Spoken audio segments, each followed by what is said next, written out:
That was a bit good, wasn't it? Norwich City 4, Cardiff City 1. 8 goals at Carrow Road this week for David Wagner's Yellows. I really am sorry that I didn't publish this last night. I was actually at a comedy evening, and I've had the majority of my comedy intake this season from watching Norwich City try to defend, but this felt different this time. There was no laughs at Carrow Road. The only laughs we had were watching Norwich City rip through that Bluebirds defence at ease. Really, really pleasing, and it caps off a really great week for Norwich City. We, look back to this time last week, we were bemoaning the substitutions at Queen's Park Rangers. We'd thrown away a lead there.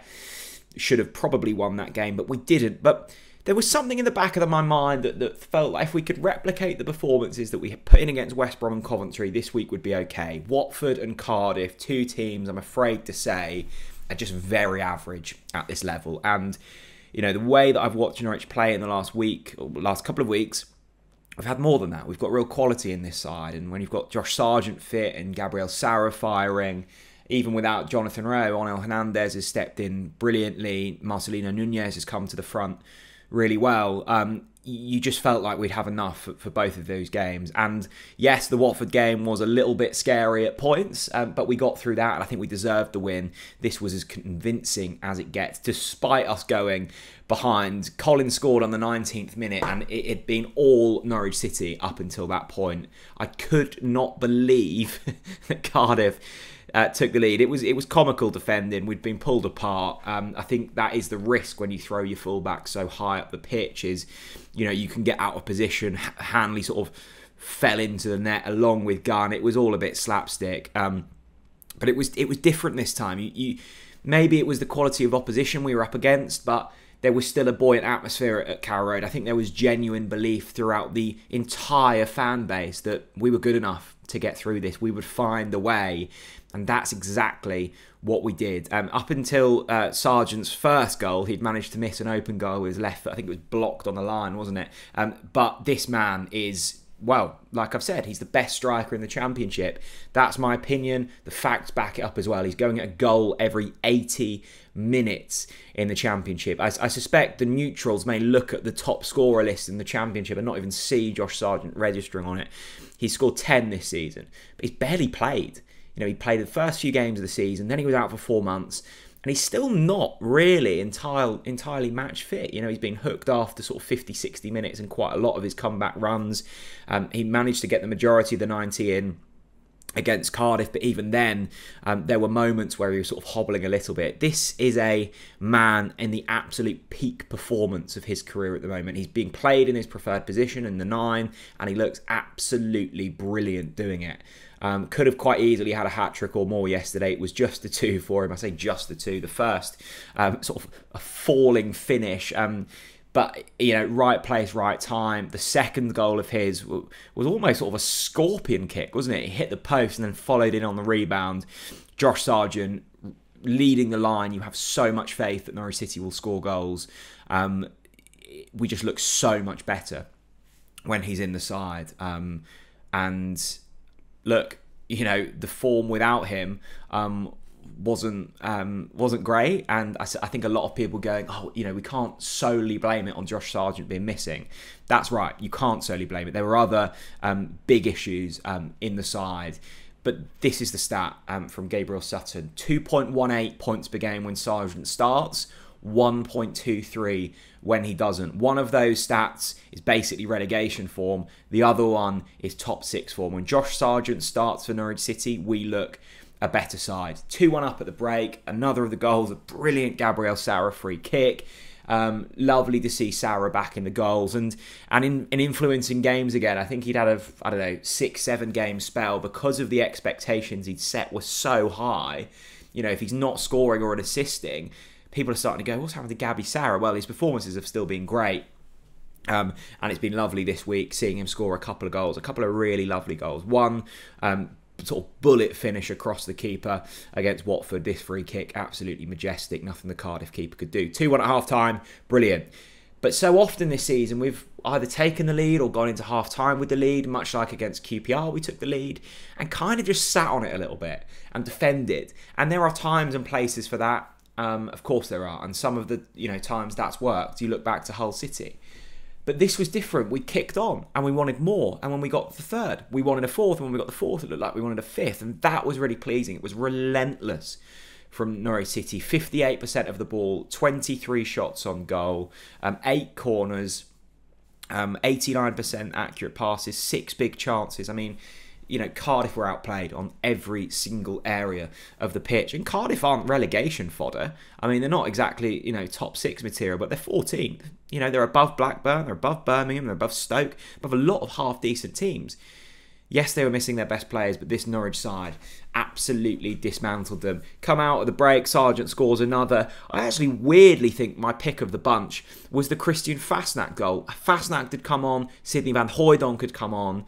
Both involved in the fourth goal. It was a poor clearance. I think it was either by the keeper or the Cardiff centre-back. It is a brilliant touch in the air from Christian Fastak to bring it down, spin. He plays in Van Hooijdonk. At this moment, you're thinking, the kid's going to shoot. He's desperate for a goal. He's wanting to score in front of the Barclay end.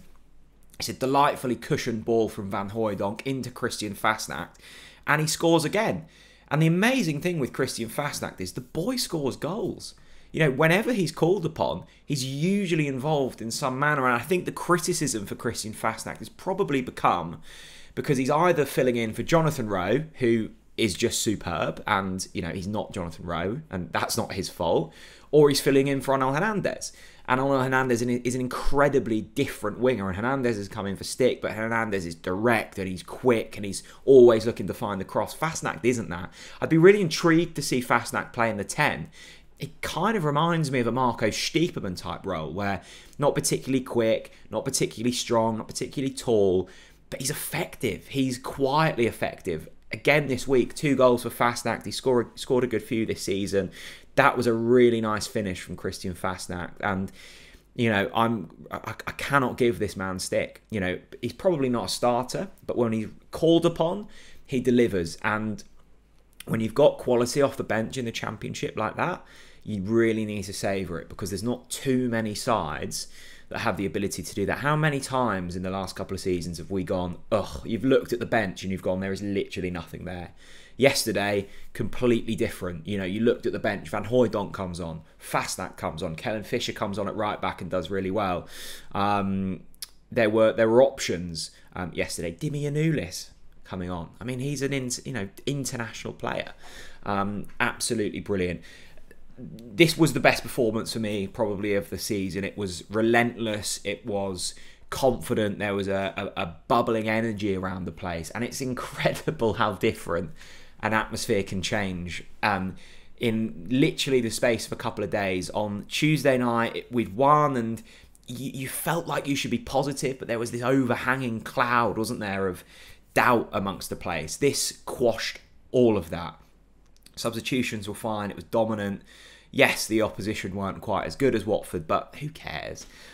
This was a really promising performance. I thought Borja Science was brilliant again. Ashley Barnes is clearly a leader. You see him, don't you, constantly picking up the players, getting them going. I think there's a real leadership quality about Ashley Barnes, and he's had a brilliant week as well. And I actually really like him in that number 10 role alongside Josh Sargent. Hernandez has had a really good couple of weeks.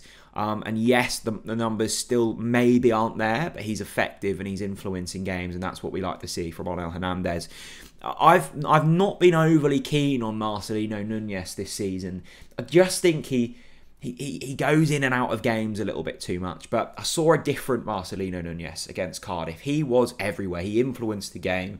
His long passing was superb. He kept things ticking over. There was a brilliant moment, I think it was in the second half, where Hanley gives the ball away.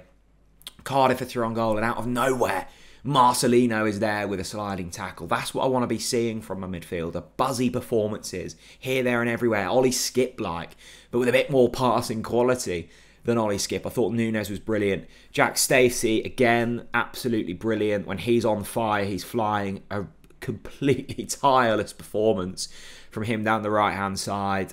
It must be nightmarish trying to defend against him when he's got such energy up and down the flank. McCallum was good.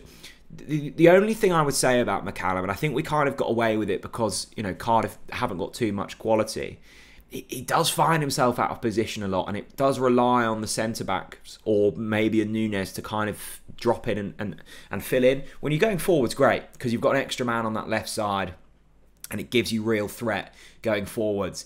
But the Cardiff goal came from that, our left-back position, their right-hand side. The cross comes in. We were slow to shut it down. And I think if we were up against a better side, we'd be sussed out so easily. So would like to see a little bit more energy from McCallum, much like Jack Stacey. But look, like I said earlier, McCallum's not your first choice left back, and the fact that he can come in and put a performance like that, absolutely brilliant. McLean, what more is there to say about Kenny McLean? I think he's just been absolutely brilliant this season. And he's almost unlucky that he's got kind of Sarge, Jonathan Rowe ahead of him, because I think, he's nailed on for player of the season if it isn't for them, and maybe Gabby Sarah. He's just, in terms of influence on a team, complete unselfishness, quality.